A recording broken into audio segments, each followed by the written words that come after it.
ఇంతవరకు దేవుడు మనతో పాటు ద్వారా మాట్లాడుతూ వచ్చినాడు. ఈ సంఘ ప్రార్థనలో మనము ప్రార్థనలో ప్రవేశించే ముందుగా పరిశుద్ధ గ్రంథం బైబిల్లో ప్రకటన, యోహాను రాసిన ప్రకటన గ్రంథము 21వ అధ్యాయము, యోహాను రాసిన ప్రకటన గ్రంథము 21వ అధ్యాయం. బైబిల్ తీయాలా? దిక్కులు చూడకూడదు, బైబిల్ తీయాలి. 21వ అధ్యాయము 7వ వచనాన్ని అందరం కలిసి చదువుకుందాం. ప్రకటన 21వ అధ్యాయం 7వ వచనాన్ని అందరం కలిసి చదువుకుందాం. జయించువాడు వీడిని స్వతంత్రించుకొనును, నేను అతనికి దేవుడినై ఉండును, అతడు నాకు కుమారుడై ఉండును. ఇక్కడ దేవుని వాక్యంలో చూస్తున్నాం ప్రియులారా, జయించువాడు వీటిని స్వతంత్రించుకొనును. ఇక్కడ జయించడం అనేది ప్రధానమైనటువంటి ముఖ్యమైనటువంటి విషయం. జయించే వ్యక్తి అన్నిటికీ ఏమవుతాడంట? వారసుడు అవుతాడు. ఒక విధంగా చెప్పాలంటే, నేను అతనికి దేవుడినై ఉంటాను, అతడు నాకు కొడుకై ఉంటాడు. భౌతిక రూపంలో చెప్పాలంటే దేవుడు జయించమని చెప్తున్నాడు. ఎందుకంటే మన దేవుడు ఈ లోకమును జయించినాడు, మరణమును జయించినాడు, సిలువను జయించినాడు, శ్రమలను జయించినాడు, అనేకమైనటువంటి వాటిని జయిస్తూ వచ్చినాడు. కాబట్టి మనము నమ్మినటువంటి మన దేవుడు, మన ప్రభుని యేసుక్రీస్తు ప్రభువారు జయించిన గొప్ప దేవుడు. మనమంతా ఆయన బిడ్డలం, ఆయన కుమారులం, ఆయన కుమార్తెలం, ఆయన పిల్లలం.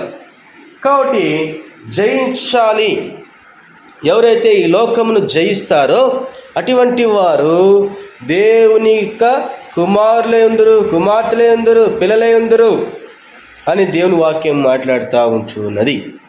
ఇక్కడ చూస్తుంటున్నాం జయించే వ్యక్తి. చూడండి, ప్రకటన 2వ అధ్యాయం, ప్రకటన 2వ అధ్యాయంలో ఒక మాట చదువుకుందాం. ప్రకటన 2వ అధ్యాయం 7వ వచనం చదవండి. 7వ వచనం, చెవి గలవాడు ఆత్మ సంగములతో చెప్పుచున్న మాట వినుగాక,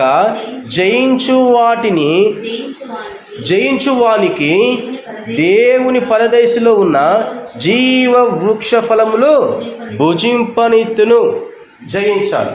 ఎవరైతే జయిస్తారో చూడండి, సంఘాలకు దేవుని యొక్క ఆత్మ చెప్పేది ఏంటంటే, చెవి గలవాడు విను, చెవి గలవాడు విను. చెవులు ఉన్నాయి కదండి మనకి. దేవుని యొక్క వాక్యము ద్వారా మనతో మాట్లాడుతున్నాడు. ఓ చెవి విను దేవుని వాక్యాన్ని. ఓ సహోదరుడా, ఓ నా సహోదరి, దేవుడు చక్కటి చెవులు ఇచ్చినాడు.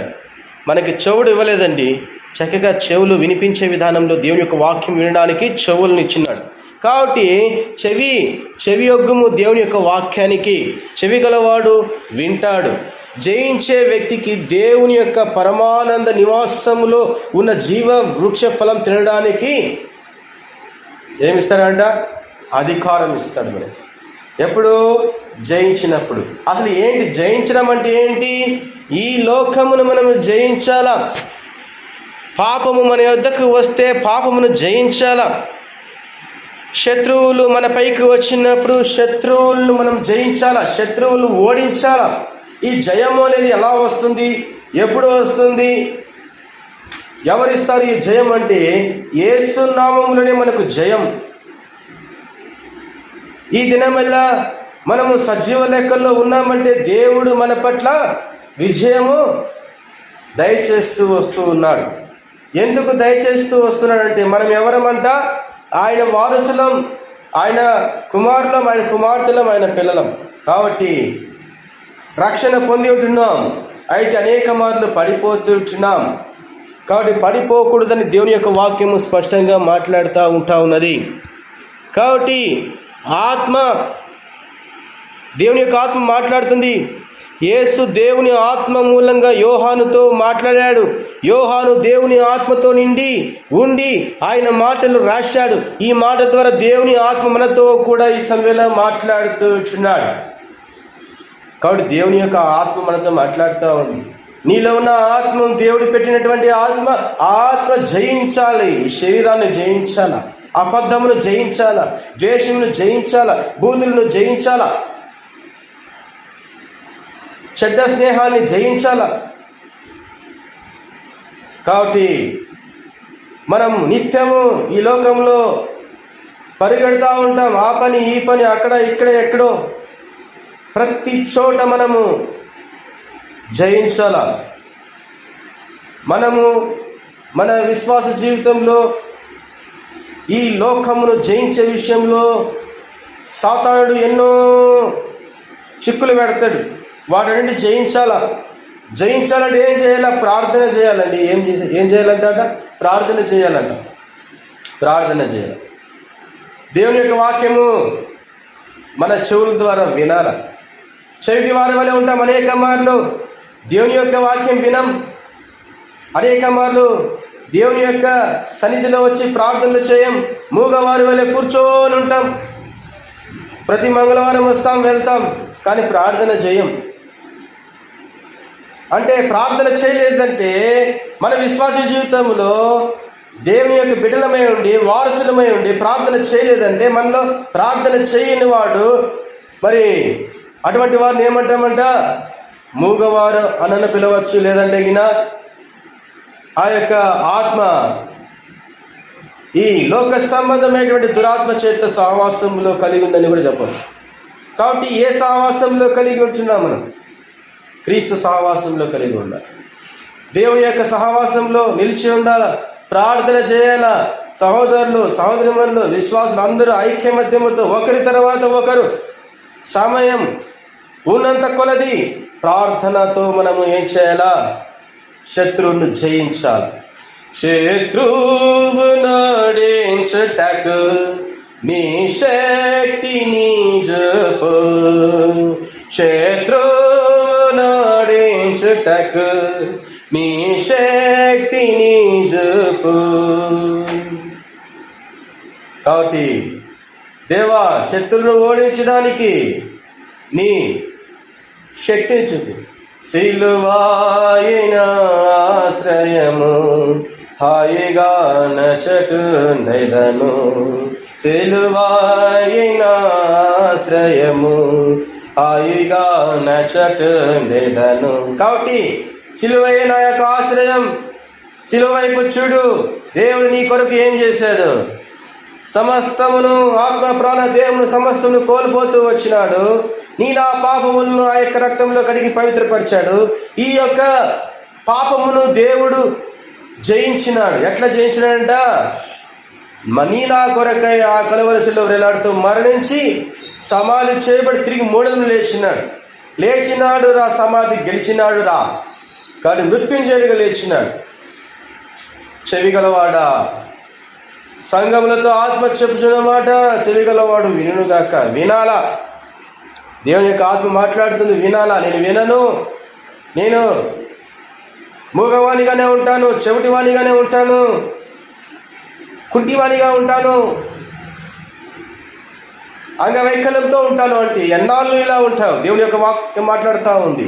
సంఘ ప్రార్థనకి వచ్చిన తర్వాత మోకరించి చెప్పబడిన వాక్యాన్ని ఆధారంగా చేసుకుని ప్రార్థన చేయాలే కానీ వచ్చాము వెళ్ళామంటే వెళ్ళాము, అటెండెన్స్ వేసుకొని వస్తున్నారా? కాదు కదా. దేవుని యొక్క వాక్యం మాట్లాడతాను. ఏం స్కూల్ కాదండి, ఇది దేవుని యొక్క మందిరం. కాబట్టి మనము దేవుని యొక్క మందిరంలో ఉన్నప్పుడు భయభక్తులతో ప్రార్థన చేసేటువంటి వారిని ఉండాలి. కాబట్టి ఆత్మ చెప్పుచున్న మాట చెవిగలవాడు వినుగాక. కాబట్టి చూడండి, దేవుని యొక్క వాక్యంలో స్పష్టంగా మనతో మాట్లాడుతూ ఉంటున్నది. రండి చూడండి, జయించే వ్యక్తికి దేవుడు ఒక మాట మాట్లాడుతూ ఉంటున్నాడు. చూడండి, ఎఫెసీ 6వ అధ్యాయం, ఎఫెసీ 6వ అధ్యాయం ముగించుకుందాం. ఎఫెసీ 6వ అధ్యాయంలో 10వ వచనం చదవండి. తుదకు ప్రభు యొక్క మహాశక్తిని బట్టి ఆయనందు బలవంతులే ఉండుడి. ఏమైందంటే మనము బలవంతులే ఉండుడి. ఎప్పుడు వస్తుంది బలము? ప్రార్థన చేస్తే బలం వస్తుంది. ప్రార్థన చేయకుండా బలము రావాలంటే బలము రాదు. బలహీనత వస్తుంది, భక్తిహీనత వస్తుంది. హృదయంలోనికి సైతాన్ గారు ప్రవేశిస్తాడు, కుటుంబంలోకి సాతాను గారు ప్రవేశిస్తాడు. నెమ్మది ఉండదు, సమాధానం ఉండదు, శాంతి ఉండదు, కలవరం. కాబట్టి బలవంతులే ఉండి 11వ వచనం చదవండి. మీరు అపవాది తంత్రములను ఎదిరించుటకు శక్తిమంతులగునట్లు దేవుడిచ్చు సర్వాంగ కవచమును ధరించుకొనుడి. ఏం ధరించుకోవాలంట? దేవుడిచ్చు సర్వాంగ కవచమును ధరించుకోవాలి. తుదకు సహోదరులారా, ప్రభువులో ఆయన సమర్థత బల ప్రభావాల చేత బలాఢ్యులై ఉండండి. 11వ వచనంలో అపనింద పిశాచం కుతంత్రాలను ఎదిరిస్తూ గట్టిగా నిలబడి ఉండగలిగేలా దేవుడిచ్చే కవచం అంతా ధరించుకుని, దేవుడిచ్చేటువంటి కవచం, రక్షణ అనే కవచం, విశ్వాసం అనే కవచం, పరిశుద్ధత అనేటువంటి కవచం, ప్రార్థన అనేటువంటి కవచం. కాబట్టి దేవుడు మనకిచ్చేట్టున్నాడు. ప్రార్థన అనే ఖడ్గం జయించాలి. ఎట్లా జయించాలా? ప్రార్థన చేస్తే ఏమైపోతాడంట? శత్రువు, మనలో నుండి శత్రువు పారిపోతాడు. నీలో ప్రార్థన ఉంటే మన కుటుంబంలోనికి శత్రువు రాడు, మన సహవాసంలోనికి శత్రువు రాడు, మన జీవితంలో వ్యక్తిగత జీవితంలోని కూడా శత్రువు రాడు. ఆజ్ఞాతిక్రమమే పాపము. పాపములో జీవితం ఏంటంటే మరణం. కాబట్టి ఆ యొక్క మరణంలో మనం ప్రవేశించకూడదు అంటే మనం ఏం చేయాలా? జయించాలి. ఎట్లా జయించాలా? ప్రార్థన చేయాలా. ప్రార్థన చేస్తే శత్రువు ఏమైపోతాడు? మన యొద్ద నుండి పారిపోతాడు. కాబట్టి చెప్పబడిన వాక్యాన్ని ఆధారంగా చేసుకుని ఈ సమయంలో ప్రార్థన చేయడానికి ముందుకు సాగిపోదాం. దేవుడిచ్చిన వాక్య భాగమును దీవించి ఆశీర్వదించును గాక.